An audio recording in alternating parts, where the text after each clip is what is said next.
Good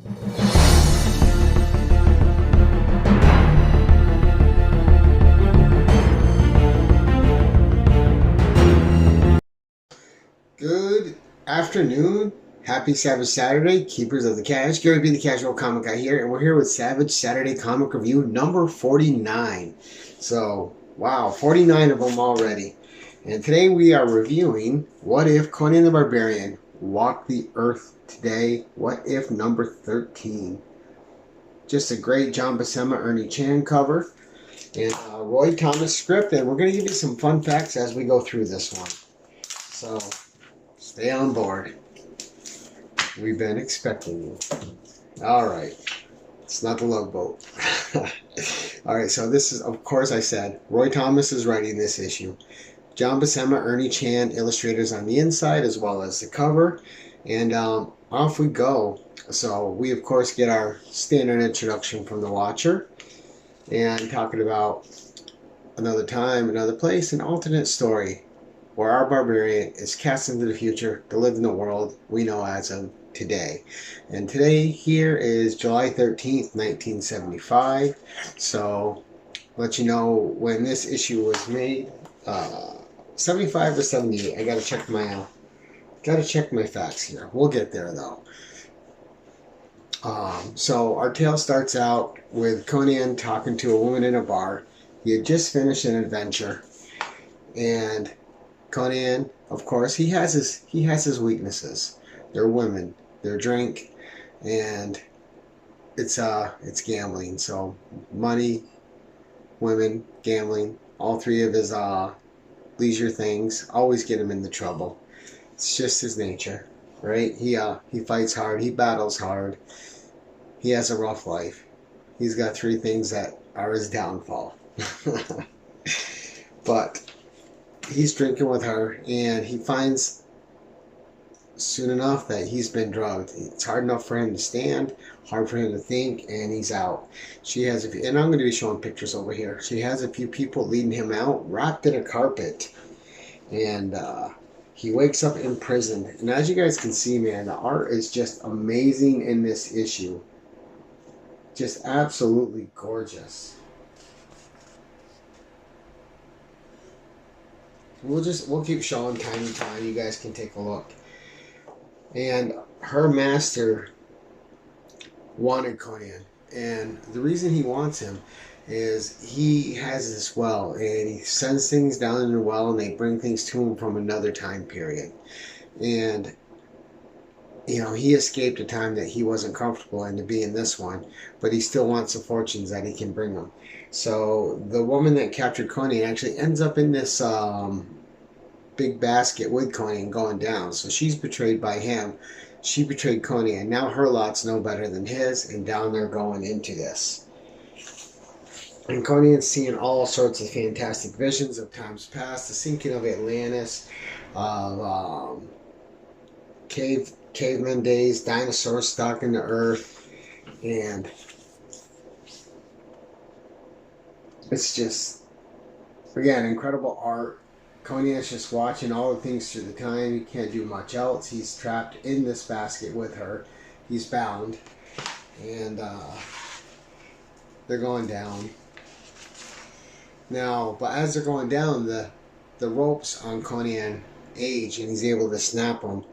And he's able to haul him and Alhambra back up. Now, Alhambra is a recycled name, and she was used, I think, in issues 154, 172 of Conan, 154, 55, maybe 172, three of those issues, though.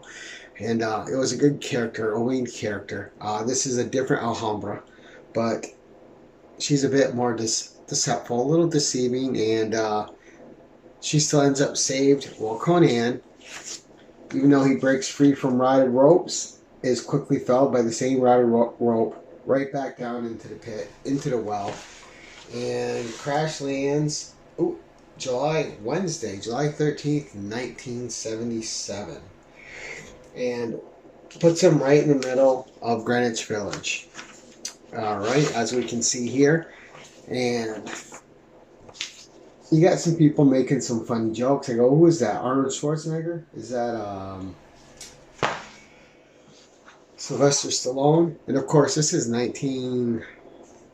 Ooh, when was this published? 70. I had it earlier, but what if 1977? So this is 1970. So this is 4 years before the Conan the Barbarian movie, and they're making it a reference of Conan looking like Arnold Schwarzenegger, which I thought was funny. It could have been in development by then. It could have been an in joke, but still amusing that it's mentioned. So what they do a good thing with here, and that Roy Thomas does a good thing with, is Conan's a man at a time now, and immediately he doesn't understand the language. He immediately doesn't understand his surroundings, and he perceives everything as a threat. He draws his sword, but just to set a message. And he's walking, and he's seeing parallels, and he gets accosted by this punk rock group, and they're kind of poking fun at him, and he's a man at a time, dressed weird. They just think he's some nutcase that's half naked. He scares them off and just realizes that they're actually harmless. They just, we're having a bit of fun. There's a comical scene where this old lady smacks him in the back of the head with her purse, and she says, "Run around with your bare bejesus hanging out, will you?" And Conan ceremoniously puts her in a trash can because he doesn't know if she's a witch. So, pretty humorous scene. And again, the thing that's great is Roy Thomas is writing this, and although Conan's in a different time period, at no place is he not Conan. So you get a lot of people that put our favorite historical characters in a time period that are in comics into a future time period, and it's like the character changes and it's not the character. That's not the case here. Conan stays Conan, and it's what makes it a fun tale. So the lady's screaming. Some cops arrive on the scene. They're as surprised by Conan as Conan is by them. One of the cops just wants to fire a warning shot. Conan doesn't know what that is, though, and he thinks it's magic. And he scales a building and escapes them. And they're surprised at how well he can climb. But what he did as a thief was scaling towers back in the Hyborian Age. So he escapes them, and he comes across this cab. And he thinks it's a metal dragon. So he starts hacking at it with his sword. And this woman drops out. Her name is Danette. And she's a New York City cabbie. So she asks him to stop. He doesn't really understand, but he's kind of soft on her. There's something about her that he trusts. And they make a kind of a soul connection, right? Sometimes you just get a feeling when you meet someone, he feels that he can trust her. She thinks he's not as savage as he appears to be. And she gets him in the back of the cab, and just enough time to hide him from the cops that are looking for him. She sends him off, and Danette, in a not so smart move, because takes him back to her apartment to hide him because she doesn't know if he's in trouble or not. So they're back there, and she's trying to explain things to him. Now, all around the city, there's still lightning bolts striking from when he came through the well. So it's good, and things are starting to go a little kaflooey in New York, right? It's a word, look it up. And so Conan and Danny, even though they don't understand each other's language, they're connecting on an emotional level. He can sense her loneliness. She can sense that he's a man at a place, that he's somewhere where he doesn't belong and he needs help. And Conan can kind of tell that she needs a friend, some companionship. She doesn't have much. The lights go out, and all these lightning bolts that have been caused by Conan coming through time have actually put the city in a blackout. So they're just relaxing for the night. They're kind of gelling, getting to trust each other more, even though they can't really speak. They're both talking, but so just the sound of each other's voices is kind of comforting, a little bit relaxing. And the art, again, just spectacular. And as in any age, Conan gets the girl, Danette. And for those of you who don't get the reference of her name. She goes, Danette. My name is Danette. And he just calls her Dan. Now, that's a reference to back in the day. Roy Thomas had met this redhead, which he really took a liking to, and her name was Danette. So he put her name in this book. Later, Danette, or Dan, would become his second wife. She would go on to do such things with him as Arak, Son of Thunder, and many other projects, both at Marvel and DC, co-plotting and writing with Roy. And they're still married to this day, so, so just write her into a book. She'll stay with you forever. But I thought that was cool. So you got Danette here, someone who at the time he wasn't dating. He had become infatuated and ended up just being his future wife. So cool story. So they're relaxing. Everything's dark. The city's in a blackout, and she's trying to tell Conan of a blackout in '65 when everybody came together and was helping each other out. This time is not that time. There's stores being looted downstairs, and Conan's been alerted to it. And he goes down there to mete out his Hyborian justice, right? And but Danny gets down there in time, asks him not to kill anybody. So he puts a sound whooping on a bunch of looters. And then one looter is dumb enough, even though Conan has promised Danny to restrain, because he kind of understands a little bit now. One guy gets a little too frisky and takes Conan's sword and ends up with a broken jaw for it. And completely smashed. So pretty humorous. Conan finally scares the looters away, and it goes on to tell about the night and just that there's riots and looting everywhere, not just where Conan is, and that the city is just in chaos at the moment. A lot to do with all these bolts that came from Conan crossing through time. He doesn't know that any of that had anything to do with anything though. So we got Conan lifting up a VW Bug and tipping it over. And just this issue is packed with fun, and it's written adeptly by Roy because, like I said, man, Roy knows how to keep Conan in character. Conan doesn't break character this whole issue. His instincts are his instincts in his Hyborian age. His actions, even though they're reactions to modern things at that time, are true reactions of who he would be. So him and Danny are back in the apartment, and she's taking out all these kind of art books that she has, and they're looking through them, and he sees something that looks like the temple of this priest that sent him back in time, and it's the Guggenheim Art Museum, and he's looking at it upside down, so it looks like a temple that he's more familiar with. So they decide to set out there, and when they get there, the door's ajar. It's already been broken into, and there's some thieves in there. They're looking for art pieces to steal, and Conan and Danny, of course, run across a guard that they killed, and then they run across the bandits that are there. And there's a group of them, and they take a shot. The wings Conan. Conan thinks it's more magic, and of course he gets mad.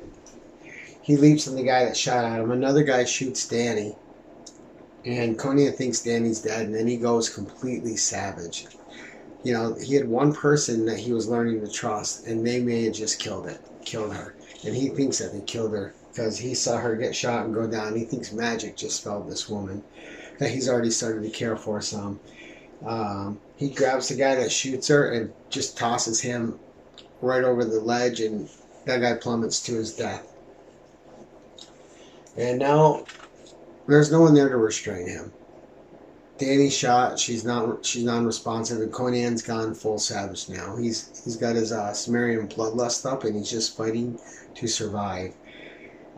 He takes a sword, tosses it. He skewers one guy, grabs, and he's scaling this Guggenheim all around, which would make other people dizzy, but he's used to scaling the heights of Hyboria, stealing into towers. He's not getting burgled, anything like that. He gets another guy, grabs him with his feet by the neck, and tosses him over the edge. grabs a piece of art, caves in another guy's skull. Conan is just off to his old fighting self. There's no restraining. These people tried to kill him. It's Hyborian justice time. He's killing them to make sure they can't harm him or Danny anymore.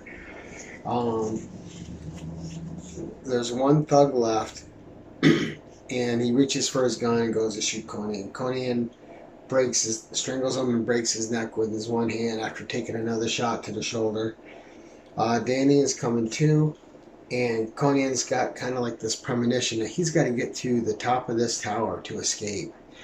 And Danny can kind of realize what he's saying. She says, "Go ahead, I'll deal with the cops. I'll tell them what happened." And a cop goes to shoot at Conan. She nudges him so the shot misses, and Conan's free and on top of the building. Again, just some spectacular art by John Buscema and Ernie Chan. These two together are just magic themselves. Absolutely amazing. So Conan gets to the top, and the sky's in turmoil. There's still the lightning bolts coming down. The magic that brought him here is still causing and wreaking havoc in New York City. And even though Conan doesn't realize that it's from that, he does realize that there's some magic afoot, and this is the place back in his time where he was displaced and brought forward. He holds up his sword. He's hit with this magical lightning bolt. They think he's fried on the spot, but it transports Conan back in time, where he has the beret that Danny gave him, that Danette gave him, to remember her by, and she has his ring that was on his arm. And that concludes the story. Conan's back in his own time. He made it through the future just fine and was able to get back. But a really, really great issue. And this is one of the what if stories with Conan that's not talked about as much as the other ones. Like, what if Wolverine fought Conan? Good issue, really good issue, but this is a good one too. What if Thor battled Conan? Another good issue. And there's even another one. We'll do that another time with Conan with a gun in the modern age again. And they all have good writing. They all have Conan as Conan. And it's something of an art form that's lost on today's comics. They can't displace characters these days. Usually they do it wrong. The only person I see really doing it right all the time is Greg Dugan, who does a fantastic job of displacing Conan again in the Savage Avengers series. But this is a really fun issue. What if number 13, 60-cent issue. And let's just say, we'll call it the cover art, obviously A++. Interior art, A++. The story will give an A+.